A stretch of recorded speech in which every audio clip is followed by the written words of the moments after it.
दिगुं हवामहे कदिं कदीनामुपमश्रवस्तमम् ज्येष्ठराजं ब्रह्मणां ब्रह्मणस्पतः शृण्वन्नोतिभिस्सीदसादनम्। ॐ महागणपतये नमः।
దివ్యాత్మ స్వరూపులారా,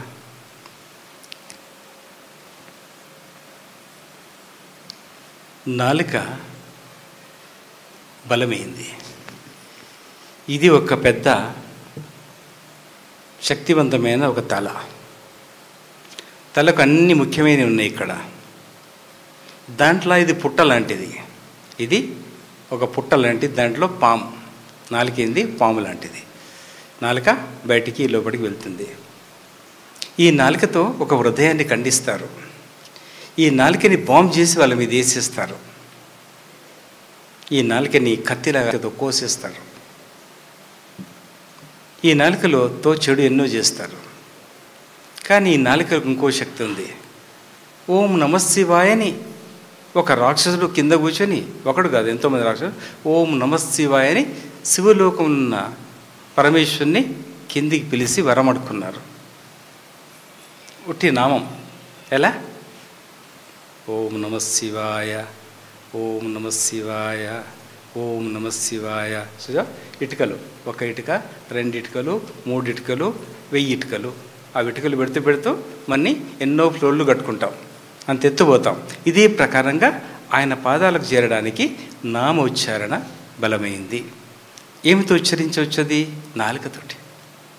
నాలుక నరవలేని నాలుక ఏదన్నా మాట్లాడుతుంది, దాన్ని ఇష్టం వచ్చినట్టు కూస్తుంది.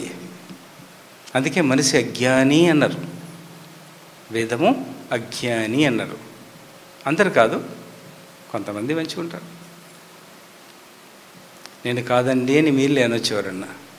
నేను అజ్ఞాని కాదు, జ్ఞాని. అయితే నాలుక రుచులుగా ఉంటుంది. నాలుక ఎంత శక్తివంతమైందంటే, దీని లోపల ఏమి ఇస్తారో ఏదన్నా వేసి ఇలా పెడితే, నాలుక దాని మీద పెడితే పుల్లగా, చేదుగా కదా, ఉప్పుగా, ఇంకో రకంగా ఎంబడే ఒక నాలుక దాంట్లో ఆనిస్తే ఇన్ని రకాలుగా చెప్తుంది. అయితే నాలుక చెప్పినట్టు కడుపు వినొద్దంటుంది, లోపల స్టమక్. అంటే నాలుక కడుపుని ఇబ్బంది పెడుతుంది. నాలుక ఇది బాగుంది, కళ్ళు చెప్తాయి ఇది బాగుంది వేసి లోపట వేస్తాడు, వేస్తూ ఉంటాడు, పాపం తీయడు. స్టమక్ అనేది చిన్నది, డెలికేట్. స్టమక్ ఇట్లా ఉంటుంది, స్టమక్ ఇట్లా, ఇది ఈ సైజు ఉంది, ఇది కుందేలు సైజు అనుకోండి, ఇంకొక చిన్న జంతువు సైజు, ఇది మన సైజు కొంచెం పెద్దగా ఉంటుంది. ఎంత ఉంటుంది? దీని లోపల ఏం చేయాలి? 50% ఫుడ్, భోజనం, 25% వాటర్, 25% గాలికి ఇడవాలి. మనిషి తిన్నాక ఇంత అవుతుంది కడుపు. దీంట్లో గాలి లేదేం లేదు. ఇది ఒక బిర్యానీ, ఇది రసగుల్లా, ఇది జిలేబీ, ఇది మళ్ళా ఇంకోటి కోడలు తీసుకొస్తుంది. నాన్న నేను చేసి పెట్టాను నాన్నగారు ఒక్కటి తినండి. పాపం ఈయన దాకా వచ్చిన తర్వాత ఇదేమైతే ఆఖరికి పలిపోతుంది. ఎట్లా పలుతుంది ఇది? అది పూర్తిగా నింపినాక పలిపోతుంది. పలిపోకుంటే ఒకటి ఏం చేస్తుందంటే అది సాగిపోతుంది, మెల్లగా సాగిపోయి acidity, gastric trouble, ulcer, in future become a cancer. Stomach ఎంత ఇవ్వాలి మనం? జంతువుకి ఎంత తినాలో తెలుసు బాగా, కోడికి తెలుసు, నక్కకు తెలుసు, పిల్లి. మనిషికి తెలియదు, అన్నీ ఖచ్చితంగా మీకు చెప్తా. తెలియదు, ఎంత తినాలో తెలియదు. అయితే దీంట్లో ఎంత కావాలి అంత తినాలి. ఎక్కువ తింటే లాభం వస్తుంది అనే ఆలోచన చాలామందికి ఉంటుంది. స్టమక్ అంటే ఏంటంటే ఇంద్రుడి నిలయం. ఇంద్రుడు తర్వాత అగ్నిదేవుని నిలయం. దాంట్లో నివాసం ఏర్పాటు చేసుకుంటాడు.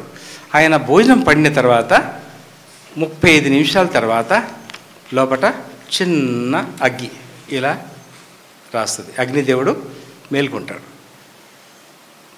దాని తర్వాత సాల్ట్స్, 12 సాల్ట్స్ ఉంటాయి. దాంట్లో ఒక్కొక్క సాల్ట్ వచ్చి దాంట్లో పడుతుంది. ఈ ప్రకారంగా లోపల పెరుగుతుంది.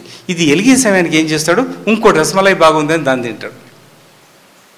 అది బాగలేదంటే ఇంకేదన్నా ఒక ఆకుబీడ తింటాడు. తినే వరకు మళ్ళీ ఇక్కడ ఈ అగ్నికి డిస్టర్బ్ అవుతుంది, చెదిరిపోతుంది. అక్కడ దాని ధ్యానం కుదరక విరేచనాలు, వాంతులు, ఏదన్నా ఒకటి మొదలవుతుంది. మానవుడు తినడం నేర్చుకోవాలి. స్టమక్ ఏంది? అగ్నిదేవుని నిలయం. లివర్ సూర్యుడు, స్ప్లీన్ చంద్రుడు. ఇది వేడి, ఇది కెమికల్ ఫ్యాక్టరీ. లివర్ ఏంది? కెమికల్ ఫ్యాక్టరీ, చాలా చక్కని పనిచేస్తుంది. స్ప్లీన్ ఇది వేడి ఎక్కువైతే ఇక్కడ నుంచి చల్లదనాన్ని ఇచ్చి దాన్ని చల్లారుస్తుంది. గాల్ బార్డర్, లివర్ మీద గాల్ బార్డర్, పిత్తకోశం. ఆ పిత్తకోశంలో స్టోన్స్ వస్తాయి. అది ఎందుకు వస్తాయి స్టోన్స్? శరీరానికి పని లేక, కొలెస్ట్రాల్ పెరగడం వల్ల, ఈ మనిషి నియం తప్పి తినడం వల్ల, ఇర్రెగ్యులర్ ఫుడ్, ఇర్రెగ్యులర్ స్లీప్, నిద్ర సరిగా లేక, నియం తప్పి భోంచేయక, ఏది భోంచేయాలనో, ఎప్పుడు భోంచేయాలనో, ఎలా భోంచేయాలనో తెలియక దాని లోపల గాల్ బార్డర్లో స్టోన్లు తయారవుతాయి. తయారైనకి ఏమైతే జాండీస్ వస్తుంది. జాండీస్ వచ్చిన తర్వాత లోపల ఇన్ఫెక్షన్ వస్తుంది. దాని తర్వాత క్యాన్సర్, డైరెక్ట్ క్యాన్సర్. దానికి మందు లేదు. ఎక్కువ 3 నెలలు 6 నెలలు, దాని తర్వాత చక్కగా పోల్సిందే. ఒక స్టమక్ చూడండి ఎలా పనిచేసింది. ఒక స్టమక్, ఒక జీర్ణకోశం. ఆయన పేరు రూండ్వాల్. రూండ్వాల్ మార్వాడి మతానికి చెందినవాడు. Lakshmi starch factory Nacharam. మొక్కజొన్నలది గంజి తీసి ఎండబెట్టి బాటిల్లో చేసేది ఒక కంపెనీ. దాంట్లో ఈయన ఇంజనీర్. ఎవరు? రూండ్వాల్. చాలా మంచివాడు, ఉత్తముడు. కానీ తిండిపోతూ గద్యంలో ఇలా ఏ శాపమో పాపమో తినాలి బాగా తినేవాడు. ఆయన కడుపు ఉంది ఇంతే, కానీ ఇప్పుడు మేము బుగ్గ చూపెట్టాం కదా, అంత నింపేవాడు పాపం. ఇది చూడు. అయితే ఆయన ఏం చేసేవాడు? తినేవాడంటే ఎంతంత కాదు, ఖచ్చితంగా తినేవాడు. 12 ఇడ్లీలు, 12 మినపగారెలు, 6 లేకుంటే 8 చపాతీలు, అంటే ఆయన దాన్ని సంచికి ఏం చేశాడంటే మెల్లగా మెల్లగా సంచిని ఇంత పెద్దగా చేసుకున్నాడు. ఆశ కొద్దీ, కోరిక కొద్దీ. ఎవడో అన్నాడంట, బాగా తినవయ్యా, బాగా తిన్న దొడ్డుగైతావు అంటే బక్కగుండే పాపం, బక్కగుండే, అందుకని అలా తింటున్నాడు. కానీ గద్యన్న పాపకర్మ తినిస్తుంది. ఎందుకంటే ఈయన క్యాన్సర్ రావాలి, వాడు క్యాన్సర్ రోగంతో సావాలి. గద్యంలో చేసిన పాపకర్మం, ఎవరి కడుపు కొట్టాడో, ఎవరి నష్టం చేశాడో, అందుకని ఇది ఈ ప్రకారంగా ఆయనని తినబెడుతుంది. కానీ ఏం చేయాలి? మనిషి తప్పించుకోవాలి. ఎందుకు నేను తింటున్నా, 10 మంది వద్దంటున్నారు, ఎందుకు వింటలేను? రావణాసురుడు వినకపోయే, దుర్యోధనుడు వినకపోయే, నాకు పోతు పోతు సందేశం ఇచ్చిపోయే, గ్రంథాల రూపంలో నాకు తెలుసుకుంటే నేనేం చేస్తున్నా, మూర్ఖునా అని ఒకసారి ఆలోచించి, నువ్వు రేపటి నుంచి నా దగ్గర రావు, నేను బక్క అయినా సరే నేను ఇంత తింటాను అనుకుంటే ఎలా పోతుంది? లోపలికి పోదు. అలా తినడం మొదలుపెట్టేవాడు. మరి లోపల అల్సర్ వచ్చింది, జీర్ణకోశంలో, స్టమక్లో అల్సర్ పెరిగింది, పెద్దగా అయింది. డాక్టర్ దగ్గరికి వెళితే, ఆ కాలంలో రాయవెల్లూరు వెళ్ళారట. వెళ్ళిన తర్వాత దీన్ని ఆపరేషన్ చేయాలి, చేస్తే 60% స్టమక్ తొలగిస్తాం, 40% మాత్రమే ఉంటుంది, నువ్వు గంట పావు తింటూ ఉండాలి, ఏది తిన్నా ఇంతనే నింపగలవు, అంతకంటే ఎక్కువ నింపలేవు, అలా తింటూ ఉండాలి. ఏడ్చుకుంటూ కూర్చున్నాడు, బాధపడుతున్నాడు. ఓసారి మా దగ్గరికి వచ్చారు, వచ్చి ఆ విషయం చెప్పారు. ఆపరేషన్ చేసుకుని పోతున్నాను, నా స్టమక్ ఇలా పోద్దంట, అయితే ఇంకేదైనా ఉపాయం ఉందా, ఆయుర్వేదంలో మందు ఏమైనా ఉందా, లేకుంటే యోగా ఉందా అని అడిగాడు. యోగా లేదు, మందు లేదు, ఇది స్టమక్ తీసేయకపోతే, చిన్నగా చేయకపోతే నీకు కనీసం బతికిపోతున్నావు, చేయకపోతే రేపు క్యాన్సర్ వస్తుందని డాక్టర్ ఇప్పుడు చెప్పారో వారి మాట వినాలి. ఆయన సచ్చినా పర్లేదు కానీ నేను ఆపరేషన్ చేసుకోను, ఇంకా తినాలని ఉంది ఆయనకు. ఇంత తినాలంట అయ్యా, చెప్పాడు నాకు, ఇంత తినాలంట, నేను ఇంత తినేవాడిని, నేను ఉండలేను అంటాడు. ఆలోచిస్తే ఓసారి, భగవంత, కర్మదేవత, ఏం పాపం చేశాడో, యోని పుట్ట మీద తిన్నాడో, యోనికి నష్టపెట్టాడో, అందుకే క్యాన్సర్ రోగం అనేది సిద్ధమవుతుంది, దయచేసి శాంతించండి, దయచేసి శాంతించండి. ఒక్కసారి చెప్పాను, నీ అదృష్టం, ఒక్కసారి వెళ్ళు షిరిడి, వెళ్ళి షిరిడీశ్వరిని కదిలిచ్చిరా, దుని చుట్టూ తిరుగు, బాగా ఈ బూత్ తీసుకో, అక్కడ పోయి నోట్లు వేసుకో, తర్వాత కడుపుకు రాసుకొని వచ్చి నన్ను కలువు అని చెప్పాను. పోయాడు, వచ్చి కలిశాడు. షిరిడి పోయించిన తర్వాత అందులో వైరాగ్యం మొదలైంది, తినడం తగ్గించాడు. నేను కూడా కొంచెం విభూతి బాబా తెరబెట్టి, పాదాలు తెరబెట్టి విభూతి ఇచ్చాను. ఇది ఏం చేయాలంటే సాయి శివ హరి ఓం అనే నామంతో రోజు దీనికి రాస్తూ ఉండు. ఇంకోటి ఏం భయపెట్టారంటే బయాప్సీకి పంపాలి, క్యాన్సర్ ఉండొచ్చేమో అని భయపెట్టారు ఆయనకి. దాంతో ఇంకా అదిరిపోయాడు. దాని తర్వాత ఓం సాయి, షిరిడి సాయి, ద్వారకాబాయి అనుకుంటూ మళ్ళీ సాయి శివారి ఓం కూడా అనేవాడట. కొన్నిసార్లు సాయి సాయి అని విభూతి పెట్టుకునేవాడు. అలా పెట్టుకున్నాడు. ఒక 2 నెలలు అయింది, ఫలితం కనబడలేదు, ఫలితం సరి కనబడలేదు, మంట ఎక్కువైతుంది, ఆయాసం ఎక్కువైతుంది. మళ్ళీ నా దగ్గరికి వచ్చాడు. ఆ మర్రి చెట్టు, యాప చెట్టు ఏది ఉందో అయ్యా గుళ్ళో ఉంది, పోయి చెట్టు ప్రదక్షిణ చేసి చెట్టుని గట్టిగా పట్టుకో, బాబాతో క్షమాపణ చెప్పుకో, ఏ కర్మ చేశానో నాకు ఇప్పుడు తెలియదు, నన్ను క్షమించండి, నన్ను కొద్దినాలు బ్రతకనివ్వండి అని అడుగుమని. ఎందుకు అని అడుగుతాడు ఆయన. కళ్ళు వచ్చి మళ్ళీ జాగ్రత్త, బిడ్డలు 2 ఆడపిల్లలు, వాళ్ళ పెళ్ళి చేయాలి, కనీసం ఒక్క ఆమె పెళ్ళి అన్న చేయి, నీవు తర్వాత తీసుకెళ్ళమని చెప్పారు. తీసుకెళ్ళు అనే వరకు మాట అనడానికి సిద్ధం లేడు ఆయన. అనవయ్యా ఓసారి, తప్పేమీ లేదు అన్నట్టు అనుకున్నాడు. అలా అనుకొని దండం పెట్టుకొని వచ్చాడు. 2 నెలల తర్వాత ఒక భయంకరమైన కలబడ్డది ఆయనకు. ఆయనని కట్టేసి ఒక ఓల్డ్ మ్యాన్, ఒక పిచ్చి ఆయన, ముసలి ఆయన, పిచ్చి ఆయన, సాయిబాబా కాదంటాడు, కట్టేసి ఒక కట్టె తీసుకొని కొడుతుంటాడు. కట్టె తీసుకొని కొడుతుంటే బాబా తన గోళ్ళతోటి తన పేగుల్ని ఇలా చీల్చుకుంటాడట, కల్లో చీల్చుకొని తన పేగుల్ని అలా తీసి నీటిలో కడుగుతుంటాడు. కడిగి దాన్ని శుభ్రం చేసి ఒక రేగి చెట్టు మీద ముళ్ళ కంప మీద ఆ పేగుల్ని వేసేసాడు. అవి ఏలాడబడుతున్నాయి. చూస్తున్నాడు కళ్ళు. ప్రొద్దున 5 గంటల వరకు ఆ కళ్ళు నడుస్తుంది. ఈయనకి ఎవరైతే కట్టేసి కట్టెతో కొట్టడం మొదలుపెట్టారు. అది కర్మని విలదీయడానికి ఒకటి, గజ్జన్న పాపకర్మాన్ని తప్పించడానికి, దాన్ని సన్నగ చేయడానికి.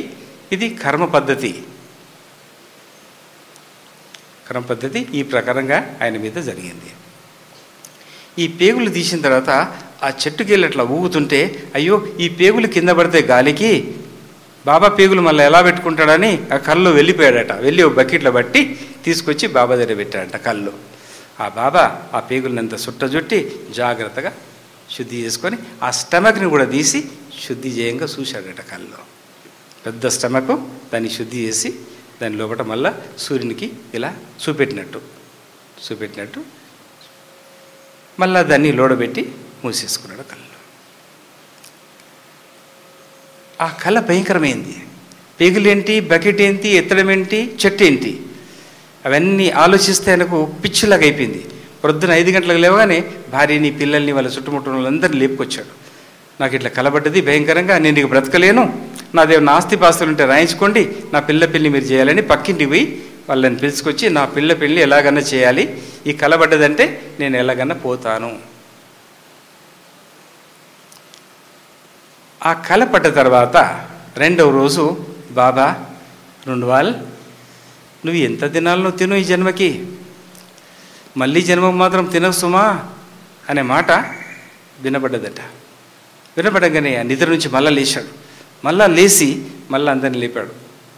మళ్ళీ కలబడ్డది నాకు, శ్రీ సాయిబాబా వచ్చాడు ఇలా చెప్పాడు అంటే అప్పుడు అనుకున్నారు వాళ్ళు బాబా అనుగ్రహం కలిగిందని. ఆయనకు వాంతులయ్యేది, తినంగానే వాంతులయ్యేది, కడుపు ఉబ్బేది. వాంతులు కావడం తగ్గిపోయింది, కడుపు ఉబ్బడం మానిపోయింది, దైవానుగ్రహం సంపూర్ణంగా కలిగింది. ఆయన బాబా భక్తుడు కాకుండా మనసారా పిలిచినందుకు బాబా శ్రీడిని వదిలి తన దగ్గరికి వచ్చి తన వ్యాధిని తను అనుభవించి శుద్ధి చేసి వెళ్ళిపోయాడు పరమేశ్వరుడు. ఆ పరమేశ్వరుడు మన దగ్గరికి ఎందుకు రాడు? వస్తాడు. పిలిస్తే నాలుకుంటే, పవిత్రమైన మనసు ఉంటే ఆ దైవం తప్పకుండా వస్తాడు. అయితే ఈ కడుపుకి ఏం చక్రం? 7 చక్రాలు ఉన్నాయి మన శరీరంలో. సహస్ర చక్రం, ఆజ్ఞాచక్రం, విశుద్ధ చక్రం, అనాథ చక్రం. అనాథ చక్రం హార్ట్ అండ్ లంగ్స్. సహస్ర చక్రం pituitary gland, pineal gland. Weak ఉన్నప్పుడే మెదడు వ్యాధులు వస్తాయి. మరి కడుపు గురించి ఏం చక్రం? మణిపుర చక్రం. కడుపుకు ఒక చక్రం ఉంటుంది. ఆ చక్రం లోపల పని చేయనప్పుడే కడుపు వ్యాధులు. అది పనిచేస్తే కడుపు వ్యాధులు రావు.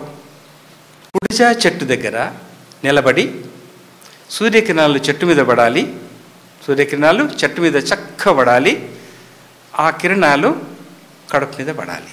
పడ్డప్పుడు మీ చేయితోటి, మీ హస్తంలో సర్వశక్తులు ఉన్నాయి. మీ చేతులు మామూలు చేతులు కావు.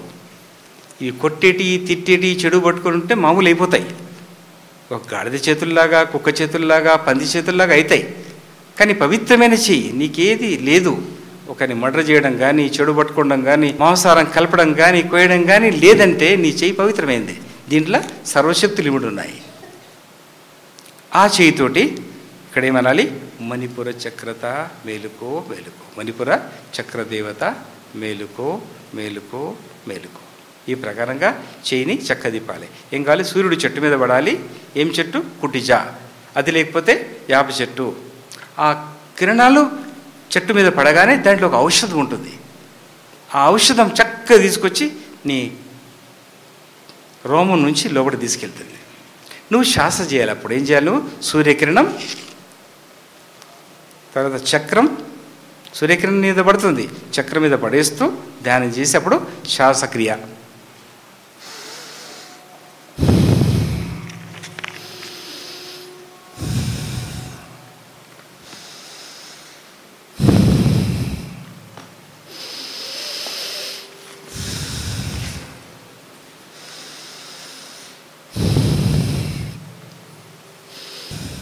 ఈ ప్రకారంగా శ్వాసక్రియ చేయాలి. ఎన్ని నిమిషాలు చేయాలి? 15 నిమిషాలు చేయాలి. సూర్యకిరణం ఎప్పటిదై ఉండాలి? మార్నింగ్ 5:15 to 7:30 మంచి కిరణం. సూర్యకిరణంలో సర్వశక్తులు ఉన్నాయి. అది చెట్టు మీద పడుతుంది, తర్వాత నీ చక్రాన్ని కదిలిస్తుంది. చక్రం పనిచేస్తే, విశుద్ధ చక్రం పనిచేస్తే నీకు థైరాయిడ్ రాదు. ఆజ్ఞా చక్రం పనిచేస్తే pineal gland, pituitary gland active చేయగలిగితే no depression in your life. BP లేదు, మానసిక వ్యాధి రాదు. చక్రాలు లోపల ఉన్నాయి. దాన్ని అరే తురే ఎల్లక్క మల్లక్క, అయ్యయ్యో ఈ నాలుక ఎన్ని మాట్లాడుతుంది, కన్ను పాడుది, చూపెడుతుంది, చూపెట్టంగా లోపల గులుగుతుంటుంది, గుడుగుడు గుడుగుడు గుడుగుడు అంటుంది. కన్ను చూడంగానే గుడుగుడు, ఆ గుడుగుడు రసం ఎక్కడ పోతుంది? విషం పూర్తిగా నాలుక అంటుకుంటుంది. నాలుక అంటుకున్నాక దాని తర్వాత గుండెకి చేరుతుంది. ఫాస్ట్ ఫర్గెట్, ఫాస్ట్ మర్చిపోండి, గతం గురించి మర్చిపోండి, ఎవరు మీకు హామ్ చేశారో మర్చిపోండి, దూరం ఉండండి. కానీ వాళ్ళని నిందించకండి. నిందిస్తే నీ నాలుక బాత్రూమ్ సాఫ్ చేసి జాడకట్లాగా తయారై వాడు శుద్ధి అవుతాడు. ఉల్టా నీ శత్రువు శుద్ధి అవుతాడు, నీకు మలినం పడుతుంది. నీ నాలుక బాత్రూము జాడుకట్లాగా తయారై, దులుపుడి కట్లాగా తయారై వాని ఇల్లునంతా దులుపుతుంది. ఇది అలా వద్దు, క్షమించండి, ఇడిచిపెట్టండి. మూర్ఖులు వారు బగ్గారు. మన తండ్రి నానా కష్టాలు పడ్డాడు రామచంద్రుడు. రావణుడు బాగ్గాలేదు, వాడి సంతానం ఎప్పుడు బాగ్గాదు. మీరు బాగు చేసే ప్రయత్నం చేయకండి. మిమ్మల్ని మీరు చేసుకోండి, మిమ్మల్ని మీరు చేసుకోండి.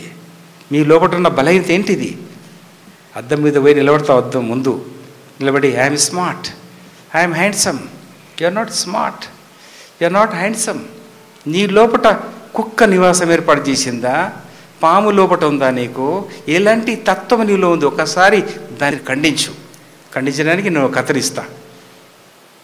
హరే కృష్ణ హరే కృష్ణ, కృష్ణ కృష్ణ హరే హరే, హరే రామ హరే రామ, రామ రామ హరే. చక్కగా ఖండించవచ్చు దాన్ని. నీ లోపట ఏమి లోపం ఉంది? ఈ జన్మ కంప్లీట్ చెయ్యి. ఎందుకు నానా బాధలకు చిక్కులకు గురవుతున్నావు? సంథింగ్ రాంగ్, ఎక్కడో గడబడి ఉందనేది. ఈ భగవద్నామంతో దాన్ని ఖండించు. ఏనుగు లాంటిది పిల్లిలాగా చేసుకో, నీకు ఆ శక్తులు ఉన్నాయి. అయితే మరి స్టమక్ని గట్టిగా పెట్టడానికి ఇదేం చేయాలి? సూర్యుడు, చెట్టు, దాని తర్వాత చక్రం మీద పడాలి. దాని తర్వాత ఏం కావాలి? శ్వాసక్రియ, ప్రాణాయామం చేయాలి చక్కగా. మణిపుర చక్రం శుద్ధి. శుద్ధి ఏంటి?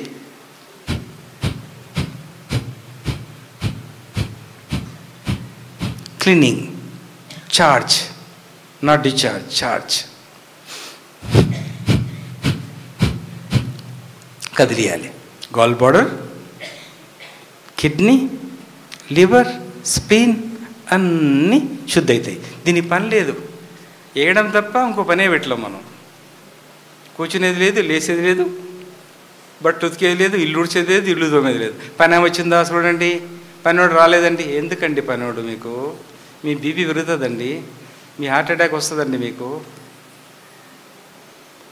ఇంట్లో ఉన్న రాళ్ళు వీకేయండి, ఆవు పేడ తీసుకురండి, ఎర్రమన్న తీసుకురండి, ఇట్లా ఉడవండి, గ్యాస్ అని తెలిపాయి బయటికి.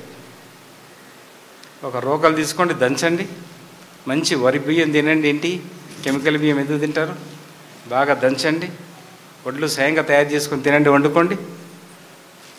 స్టీల్ బాసలు తీసి పడేయండి, పాత బాసలు తీసి రుద్దండి, జాయింట్ పెయిన్లు రావు. చెట్టు, సూర్యుడు, చక్రం శుద్ధి చేయడానికి, శ్వాసక్రియ, ప్రాణాయామం. దాని తర్వాత ఏ విటమిన్ లోపం ఉంది? డాక్టర్ దగ్గరికి వెళ్ళొద్దు, డాక్టర్ దగ్గరికి వెళ్ళకూడదు, మందులు వాడకూడదు. ఏ విటమిన్ లోపం ఉంది నీలో? స్టమక్ విటమిన్ ఏంది? విటమిన్ ఏ కావాలి, పుష్కలంగా విటమిన్ ఏ కావాలి. విటమిన్ ఏ నీకు పిడికడు మునిగాకు, డ్రమ్ స్టిక్ లీవ్స్, సైంజన్కి పత్తా, ఎంత పిడికడు మునిగాకుల్లో 2 కిలోలన్నర చేపలు, కిలోన్నర కోడి, 1/4 కిలో అంత వెన్న, 18 కప్పుల పాలు, 18 యాపిల్స్లో ఉన్నంత విటమిన్ ఏ ఒక్క పిడికెడు మునిగాకులో ఉంది. దాన్ని దంచి రసం తీసి లేక టీ చేసుకొని కషాయం చేసుకొని తాగగలిగితే పూర్తిగా విటమిన్ ఏ దొరుకుతుంది. అప్పుడు నీ స్టమక్ ప్రాబ్లం వెళ్ళిపోతుంది. స్టమక్ ఎందుకు వచ్చింది ప్రాబ్లం, ఎందుకు వ్యాధి అయింది? ఒకటి ఫుడ్ వల్ల, రాంగ్ ఫుడ్ వల్ల, లేక నిద్ర తక్కువ ఉండడం వల్ల, లేక విటమిన్ లోపం. ముందు ఏం చేయాలి, విటమిన్ లోపం ఎక్కడ ఉంది ఆ విటమిన్ని ఒక వారం 15 రోజులు వేసి చూడాలి. తర్వాత విటమిన్ బి తక్కువ ఉంటే కూడా స్టమక్ ప్రాబ్లం వస్తుంది.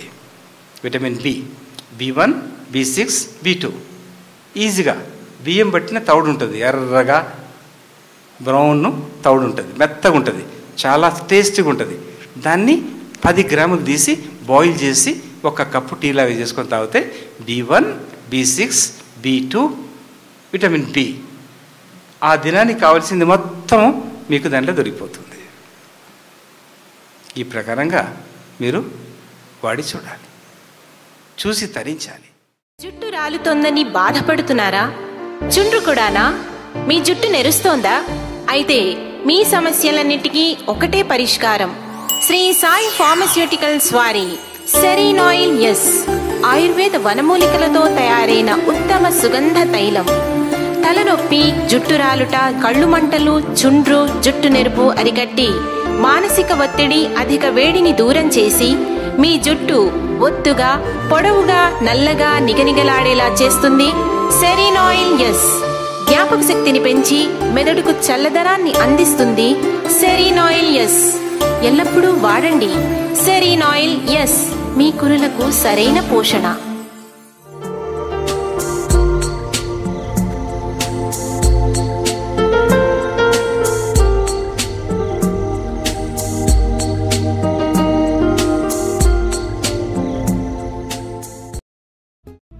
सर्वेषां स्वस्तिर्भवतु, सर्वेषां स्वस्तिर्भवतु, सर्वेषां शान्तिर्भवतु.